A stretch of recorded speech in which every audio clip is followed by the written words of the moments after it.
Hello everybody and welcome. In this video I'm going to show you how to change Apple Maps to satellite.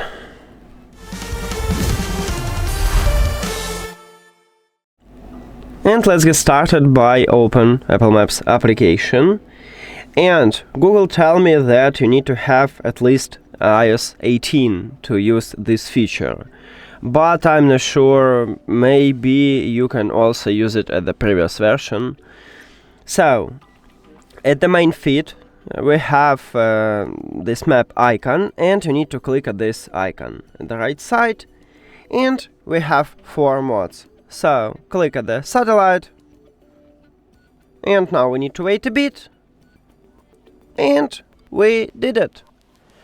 Thank you for watching this video. If you found it helpful, please consider subscribing to channel and leave the like on the video. See you later!